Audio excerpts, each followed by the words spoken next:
मुत्तहिदा opposition का पहला पार्लिमानी इजलास कानून साजी तक महदूद रखने का ऐलान, अहम कौमी उमूर पर मुश्तरका मौक़िफ़ अपनाने का फैसला।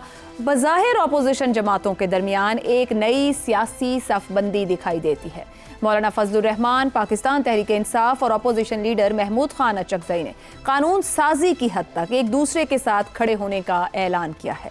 मगर असल सवाल यह है कि क्या बाकायदा किसी एक सियासी प्लेटफॉर्म पर मुत्तहिद हुए बगैर अपोजिशन जमातें हुकूमत को टफ टाइम दे पाएंगी? हुकूमत मुखालिफ मुश्तरका अपोजिशन की कोशिश नई नहीं। GDA, ARD, APDM समेत कई इत्तेहाद बने, मगर हुकूमतों पर दबाव उसी वक्त महसूस हुआ जब अपोजिशन की पार्लिमानी सरगर्मियों के साथ साथ सड़कों, जलसे, जुलूसों का महाज भी फाल रहा। PDM की हालिया मिसाल ही सामने है, जिसने पार्लियामेंट के अंदर हुकूमत को चैलेंज करने के साथ साथ सड़कों पर भी सियासी क़ुव्वत का मुजाहिरा किया था।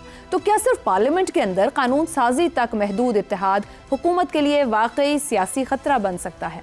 दूसरा अहम पहलू पाकिस्तान तहरीक इंसाफ और JUI के दरमियान माजी की तलखियाँ हैं। तहम सियासत में माजी के इख्तिलाफात मुस्तकिल रुकावट नहीं बनते। भुट्टो के खिलाफ तहरीक चलाने वाली क़ुव्वतों के साथ पीपल्स पार्टी ने इत्तेहाद किया, जबकि नवाज शरीफ के खिलाफ बनने वाले इत्तेहाद में खुद मुस्लिम लीग नून भी मुशर्रफ दौर में शामिल हो गई। इसलिए ये कहना मुश्किल है कि PTI और JUI का माजी उन्हें किसी इत्तेहाद से दूर रखेगा। और सबसे बड़ा सवाल यह है कि क्या पाकिस्तान में हुकूमतों को वाकई अपोजिशन इत्तेहादों से खतरा महसूस होता है, या हुकूमतों के इस्तेहकाम का फैसला करने वाले अवामिल इससे कहीं ज़्यादा गहरे होते हैं? क्योंकि माजी में कई मजबूत अपोजिशन इत्तेहाद भी हुकूमतों को फौरी तौर पर नहीं हिला सके, जबकि बाज़ औक़ात महदूद सियासी इख्तिलाफ भी बड़े बहरान में तब्दील हो गए। ऐसे में मौलाना फजलुर रहमान का कहना कि एक तरफ मुल्क की सरजमीन सुर्ख है और दूसरी तरफ हुकूमत सुर्ख कालीनों पर चल रही है, सिर्फ अपोजिशन के एहतजाजी बयानिए की अक्कासी नहीं करता, बल्कि इस सवाल को भी जन्म देता है कि क्या मौजूदा पार्लियामेंट के अंदर मुश्तरका आवाज़ बनने के बाद मुल्क में एक मौसर सियासी मुतबादिल भी पेश कर पाएगी? और इसी सवाल का जवाब तलाश करेंगे प्रोग्राम के पहले हिस्से में। हमारे साथ हैं ज़ैगम खान, शहजाद चौधरी, आमिर अहमद खान और हसन निसार साहिब। प्रोग्राम का सवाल आप सभी के लिए है। अपोजिशन जमातों का पार्लियामेंट में इत्तेहाद, क्या पार्लिमानी और सियासी इत्तेहाद कबूलियत की हामिल हुकूमत के लिए खतरा बन सकता है? ज़ैगम साहब, ये जो इकट्ठ हो रहा है, इसे रस्मी कार्रवाई कहा जाए या जो मंझे हुए घाघ सियासतदान बैठे हैं वो मौसम में तब्दीली का अंदाजा लगाने की कोशिश कर रहे हैं? देखें आयशा, चाचू शबाना रोज़ मेहनत कर रहे हैं, लेकिन मैं किसी ऐसे सिस्टम को नहीं मानता जो मौलाना को खुश न रख सके। आखिर मौलाना के समधी गवर्नर क्यों नहीं हो सकते थे खैबर पख्तूनख्वा के? मौलाना को बलूचिस्तान की गवर्नमेंट में क्यों हिस्सा नहीं मिल सका था? मौलाना ने इतना साथ दिया था, PDM बनवाई थी, PDM की क़यादत की थी, PDM को मुतहर्रिक रखा था। मेरे ख्याल में इस वक्त एक बहुत बड़ी टर्निंग पॉइंट आया है, और टर्निंग पॉइंट आया है मौलाना के मुत्तहिदा पोजीशन में शामिल होने से। उसके बग़ैर मुत्तहिदा पोजीशन बेमानी थी। PTI ने पहले कोशिश नहीं की, अपनी एरोगेंस में उसको पहले कोशिश करनी चाहिए थी, और हुकूमत ने मौलाना को अपने साथ रखने की उतनी कोशिश नहीं की जितनी उसको करनी चाहिए थी। इस वक्त जो देखना है वो ये है कि मौलाना अपोजिशन के पड़े में या PTI के पड़े में कितना वज़न डालते हैं, वो फ़र्क डालेगा। सिर्फ पार्लिमानी अपोजिशन में जाना अहम है, बिल्कुल अहम है, क्योंकि इससे पार्लिमानी अपोजिशन में जान आ जाएगी। हर रोज़ पार्लियामेंट से ख़बरें बनेंगी, पार्लियामेंट में अच्छी आवाज़ें उभरेंगी, पार्लियामेंट एक वाइब्रेंट फोरम बन जाएगा, जो अच्छी बात है, और वो अपने अंदर एक बड़ी अहम बात है। और वहाँ पर हमें देखना ये है कि पीपल्स पार्टी का रवैया कैसा होगा। पीपल्स पार्टी अभी ये इशारे दे रही है कि वो दरमियान में होगी, हुकूमत को गिराएगी नहीं, लेकिन अपोजिशन के साथ मिलकर भी खेलेगी।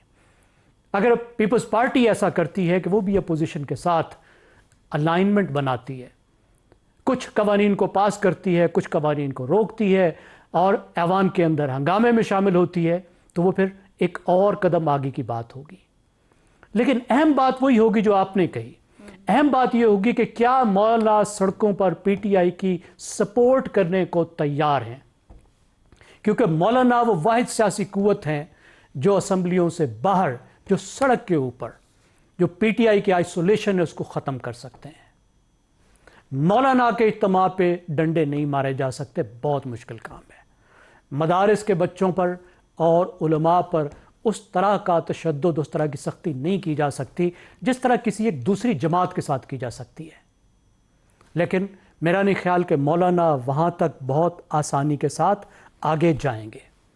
तो हमें देखना है कि आगे क्या होता है। लेकिन यहाँ से एक ऐसी इब्तदा हो चुकी है जहाँ से हुकूमत के लिए मुश्किलात बढ़ती जाएंगी, ख़ास तौर पे मुस्लिम लीग नवाज़ के लिए मुश्किलात बढ़ती जाएंगी, क्योंकि अब पीपल्स पार्टी भी अगले इलेक्शन तक हुकूमत के बोझ को उठाकर नहीं जाना चाहती। हुकूमत का फ़ायदा उठाना चाहती है, लेकिन हुकूमत के बोझ को उठाकर वो अगले इलेक्शन में नहीं जाना चाहती।